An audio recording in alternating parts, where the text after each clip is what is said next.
गासैखौबो वेलकाम आरो गासैखौबो बरायबाय आरो नोंथांमोना जुदि आंनि चेनेलाव गोदानब्ला साबस्क्राइब आरो शेयार खालामनो थांगोनखौ आसा खालामबाय आरो बेजों लोगोसे फल'बो खालामगोनखौ आसा खालामबाय। दा मैयानि जाखिनि जोंनि क'क्राझार डिस्ट्रिक्टआवहाय जानाय BTR Accord Implementationनि जाखिनि धरना होनाय बा रिलि खालामनाय बै समावहाय सासे सुबुङाहाय गावखौनो अर सावनानै लानायखौ बुहुद गोबाङानो दुखु मोनदों आरो बै बिथाङा बुंदों जे BTR सुक्तिया मोजां जायनि थाखाय आङो सावनानै लाबाय। BTR सुक्तिया मोजां जायनि थाखाय BTR सुक्तिया मोजां जायनि थाखाय BTR सुक्तिया मोजां जायनि थाखाय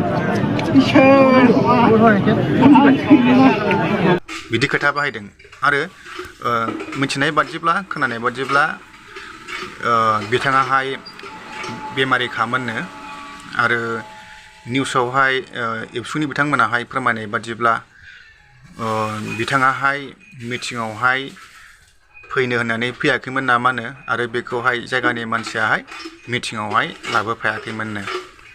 दा गावसोर न'खरावहाय उमुक जायगायावहाय थांनो उमुक बाजारावहाय थांनो एसे माइन्डफ्रा फ्रि जानायनि खर'फ्रा एसे फ्रि जानायनि साननो हनाया एसे गोसोनि साननायफ्रा बायदिसिना बहुद सानना थायोना दा बैफोरो फ्रि जानायनि आङो बाहेरायावहाय बाजारावहाय आङो थांदो होननानै बिथाङा फैदोंमोन नामानो। स' मारै बिदि हाबाफारियावहाय बिथाङाहाय सौफैखो बेखौ मिथिला आरो बिथांखौबो थैबाय होननाय खोनादों। दा बिथाङा थैदोंना थैयाखै बेखौ मिथिया खिन्थु थैबायबा आफस'स। दा बहुद दुखु मोनदों आरो जोंनि 5 बोसोरनि उनावहाय दिनैहाय एकर्ड इमप्लिमेन्टेसन रिलि होनायावहाय बिदि जानायखौ मोजां मोनाखै। फार्स्ट जागायजेननायावहाय बिदि बिपद जानायखौहाय मोजां मोनाखै आरोखि ना। दा गोबाङानो दुखु मोनदों आरो गोबां सुबुंफ्रानो कमेन्ट खालामै बुंदों जोंनि फार्स्ट रिलि इमप्लिमेन्टेसननि धरना होनायावहाय रिलि खालामनायावहाय बिदि जानाङामोन। दा दुखुनि बाथ्रा जानांगौ जाबायब्ला आरो सोरथो बेखौ हमथानो हानो।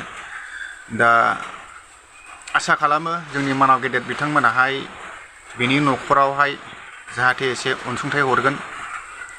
जाखिनि मानसिया थैयाखैब्ला जाहाथे ट्रिटमेन्टखौहाय मोजां खालामनानै मोजां फाहामथाय होगोन आरो जुदि थैबायोब्ला जाहाथे जोंनि BTC सरकारा बा BTC गभर्नमेन्टआ बा जोंनि एबसुनि मानाव गेदेर बिथांमोनाहाय जाहाथे एसे थाखा फैसा खांलायनानै बिनि न'खरावहाय अनसुंथाइ हरगोनखौ आङो आसा खालामो।